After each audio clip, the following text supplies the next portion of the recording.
Halo semuanya, karena muncul banyak sekali pertanyaan terkait dengan bisa nggak sih di Desmos ini untuk menyelidiki suatu grafik atau jika permasalahannya itu dimunculkan dalam bentuk grafik fungsi linier, grafik fungsi kuadrat maupun grafik fungsi yang lainnya. Tentu saja bisa. Nah, caranya bagaimana? Caranya yaitu sama.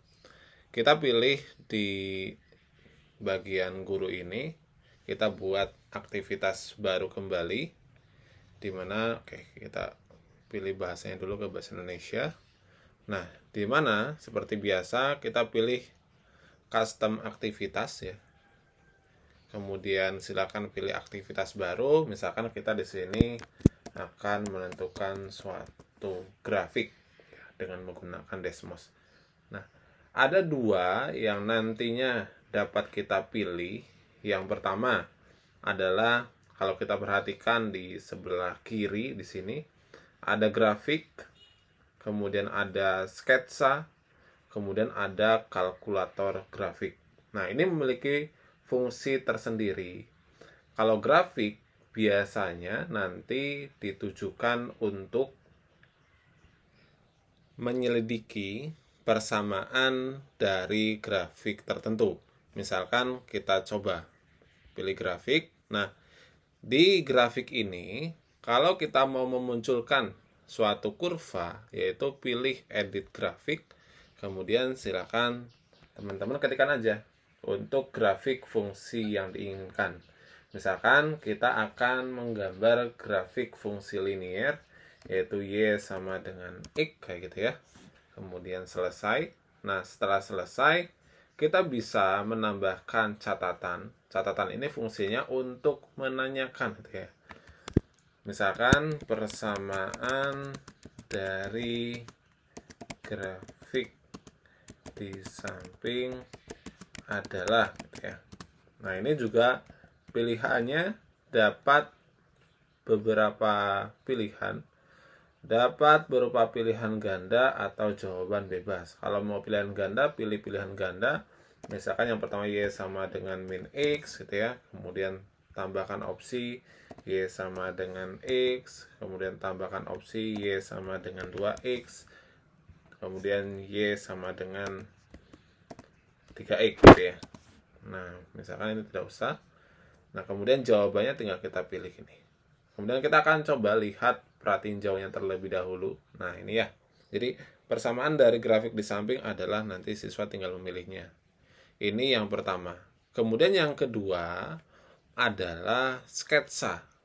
Kita akan coba buat slide baru, di mana di sini adalah diharapkan siswa dapat mensketsa suatu grafik. Ya, sketsa grafik. Nah, kita munculkan dulu catatan terlebih dahulu sebagai pengantar. Misalkan, gambarlah grafik dari fungsi gitu ya. Misal, Y sama dengan X min 1. Nah, kemudian kita tinggal pilih aja yang sketsa. Nah, kemudian kalau latar belakangnya mau diganti, kita tinggal ganti. Di sini ada beberapa pilihan, bisa juga kita mengcustomnya, bisa juga dengan grafik gini ya. Nah, kita akan coba. Ini kalau kita mau di sebelah bawahnya juga boleh. Nah, biar kayak gini ya. Kemudian kita pilih pratinjau. Jadi nanti siswa diharapkan dapat mensketsa ya dari grafik fungsi yang kita sediakan. Misalkan di sini disuruh menggambar grafik dari fungsi Y sama dengan X min 1, ya siswa bisa menarik suatu garis kayak gini. Bisa juga mereka dengan cara manual, artinya mereka akan men-sketsanya sendiri seperti ini. Nah, itu ya. Oke, ini untuk mengandonya. Nah, ini adalah kalau siswa diminta untuk mensketsa. Tapi cara ini adalah cara manual. Jika mau cara yang lainnya, itu gunakan yang ketiga, yaitu di sini ada kalkulator grafik. Tapi kalkulator grafik ini dia hanya bisa dalam satu slide gitu ya. Jadi dalam satu slide dia hanya bisa satu ini. Nah, ini nggak bisa kita campurkan dengan menu-menu yang lainnya. Misalkan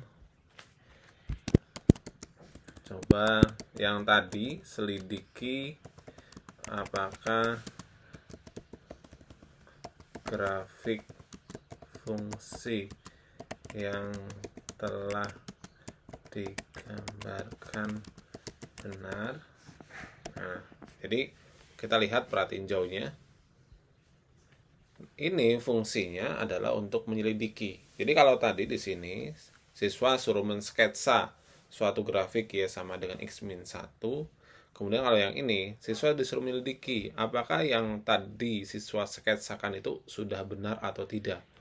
Caranya bagaimana? Caranya itu dengan siswa menginputkan persamaannya. Dimana persamaannya adalah Y sama dengan X-1. Jadi nanti akan muncul langsung grafiknya.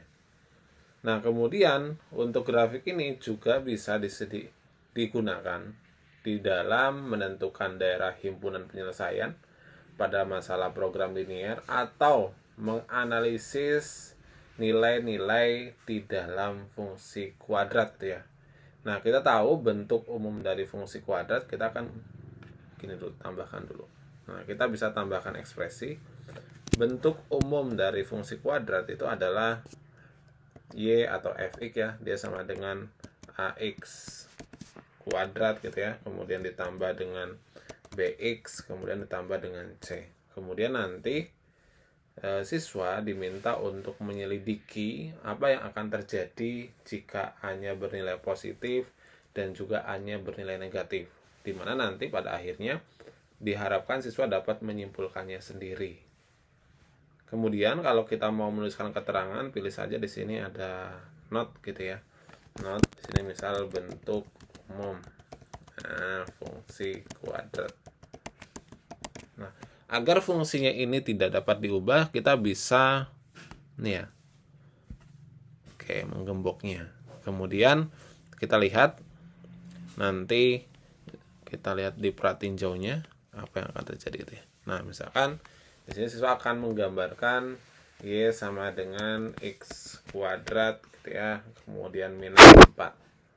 Nah, nanti siswa akan melakukan penyelidikan apa yang akan terjadi jika A-nya positif dan yang kedua misal A-nya negatif, yaitu min X kuadrat gitu ya, plus 2 gitu ya. Dan apa juga fungsi dari nilai C ini gitu ya, dimana nanti diharapkan siswa dapat berkesimpulan bahwa nilai A itu adalah yang membuat grafiknya itu terbuka ke atas atau ke bawah. Kalau nilai C, berarti kesimpulannya nanti adalah dia itu sebetulnya adalah titik potong dengan sumbu Y gitu ya. Kalau kita perhatikan di sini titik potong dengan sumbu Y-nya yang pertama adalah min 4 dan grafik yang kedua adalah 2. Nah, bisa juga di sini untuk menentukan daerah himpunan penyelesaian, biasanya pada permasalahan program linear. Jadi kalau program linear itu biasanya ada beberapa kendala. Nah, kendala-kendala tersebut biasanya untuk menentukan titik penyelesaiannya atau titik optimumnya, kita harus menggambarkan terlebih dahulu daerah penyelesaiannya. Kita cobakan. Misal ada beberapa fungsi kendala X plus Y gitu ya, kurang dari sama dengan 2 ya. Kemudian fungsi kendala yang lain misalkan ada X, kemudian itu kurang dari sama dengan 1. Nah, dan syarat X harus lebih besar sama dengan 0 dan Y dia juga harus lebih besar sama dengan 0. Nah, di sini terlihat bahwa daerah himpunan penyelesaiannya itu adalah daerah yang merupakan gabungan dari keempat fungsi kendala ini. Nah, itu adalah bagaimana cara kita menggambarkan suatu grafik dengan menggunakan Desmos, di mana untuk grafik-grafik ini dapat kita gunakan untuk penyelidikan, untuk mensketsa, atau untuk membuat suatu kesimpulan dari konsep yang akan siswa pelajari. Oke, semoga video penjelasan ini bermanfaat. Silakan jika ada pertanyaan lainnya bisa dituliskan di kolom komentar dan terima kasih.